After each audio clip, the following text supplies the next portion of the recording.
Hey guys! Today in ceramics, you're going to get some new notes on some ceramic vocabulary. We're going to do an activity called Tile Me About Yourself. And I'm always a huge fan of a pottery pun, so I wanted to share this one with you. Did you hear about the big pottery scandal? Everyone was fired! I'm hilarious, you know it. Okay, please grab your notebook and on the next page, write your name and the date up at the top. Today's notes are going to be a graded assignment. So when you're done taking the notes for today, snap a pic, upload to the Stages of Clay notes assignment on Schoology for 10 points. So pause the video here and take a minute to write down these first 5 terms. There is one more slide that has a few additional terms, but let's pause it here so you can get these written down.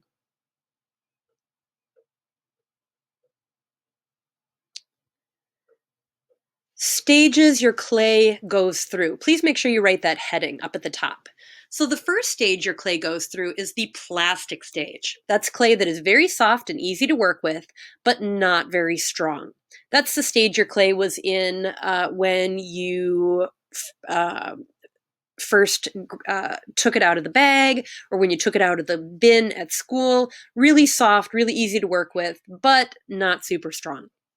Stage number 2 is leather hard. Leather hard clay has dried out a little bit and so is therefore stronger, but it's still easy to work with.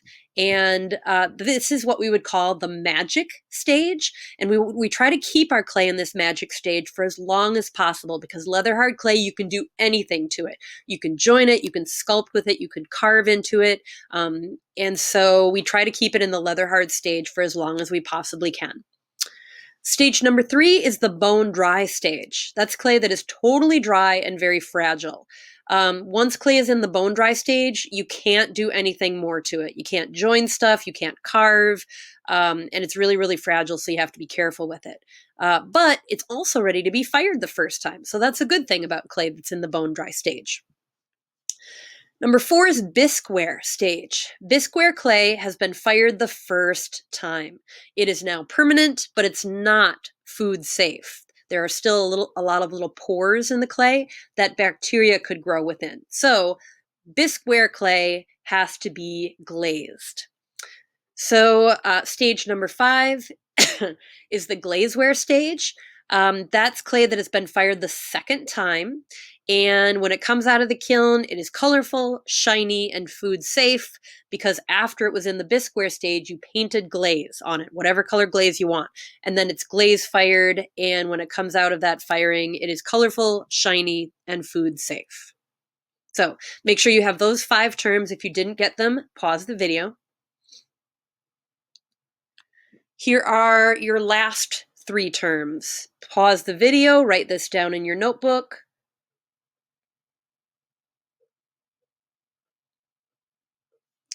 Term number 6 is kiln.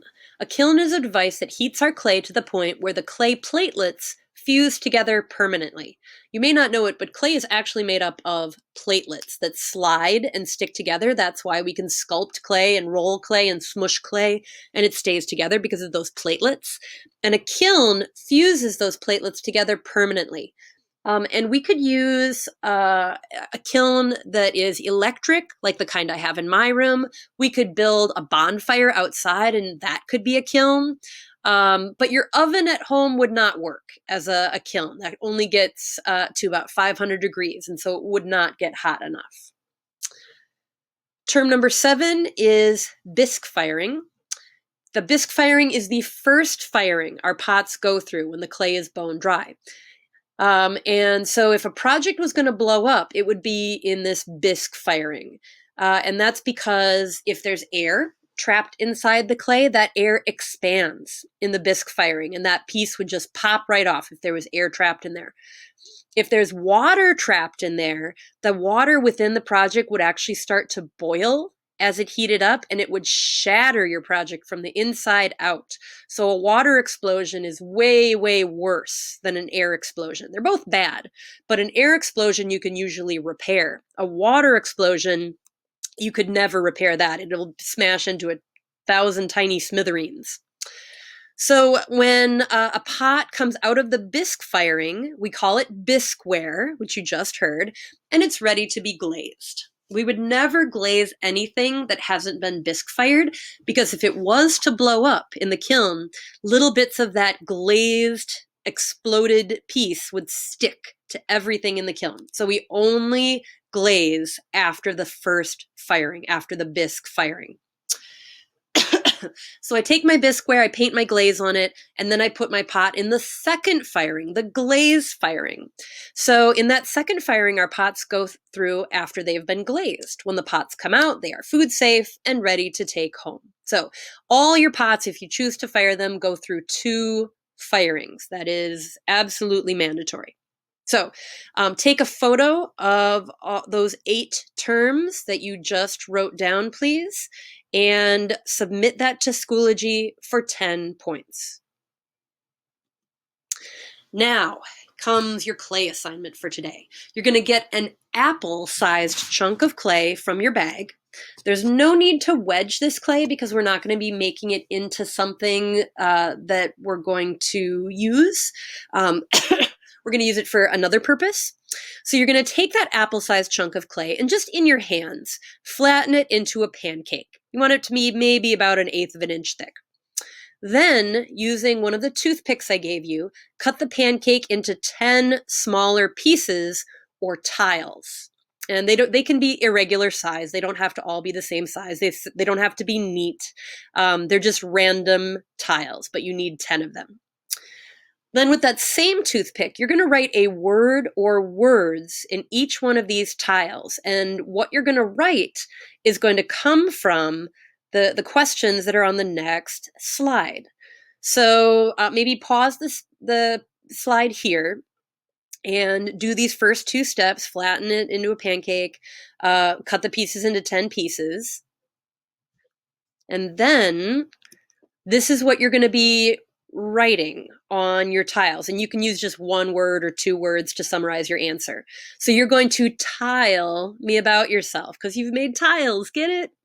So you're going to tell me what's your name. Next tile, you're going to write what grade are you in. Next tile, how many people in your family. Next tile, what's one fun thing you did this summer. Next tile, what's your favorite hobby. Next tile, what's your favorite sport, either to watch or to play. Next tile, who's your favorite musician or band? Next, what's your favorite food or restaurant? Next, what would you really like to make in ceramics class? And finally, what do you miss most about life BC before COVID? So you're going to write on each one of your little tiles, and then you're going to do this. Hi, my name is Trisha Schmidt. Here's my Schmidt tile. I am 44 years old. I know I don't look it. I'm generally a pretty happy person. I perpetually look on the good side of life. So happy symbolizes me.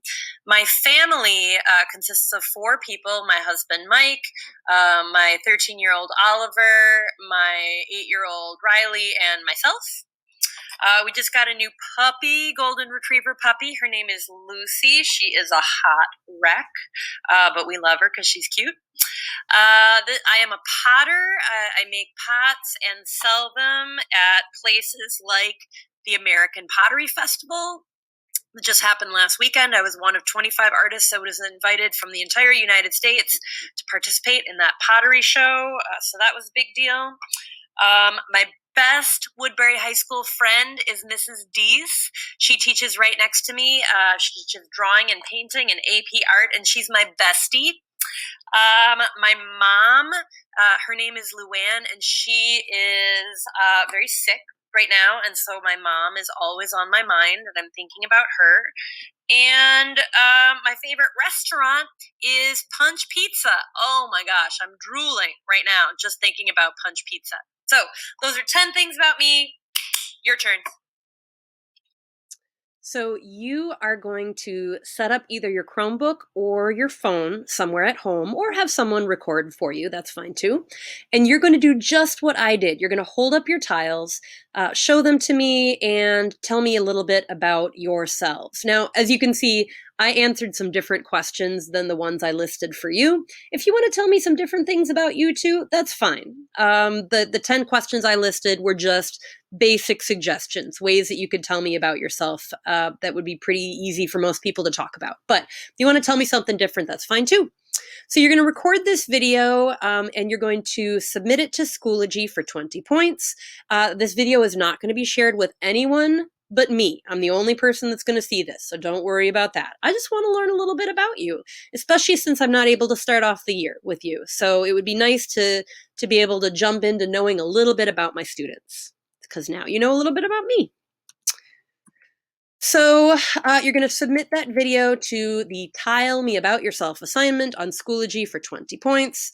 And then those 10 tiles that you made, leave them out at your home studio over the weekend. We're actually going to use them for something, but we need them to be bone dry for us to be able to do the thing we need to do. So just leave them out on your table, and I'll tell you what we're going to do with them on Monday or Tuesday of next week. So just to recap what we did today, you took notes on the stages of clay and submitted a photo for 10 points. There were a few other terms in there too. You made 10 tiles and wrote the answers to 10 questions about yourself on those tiles.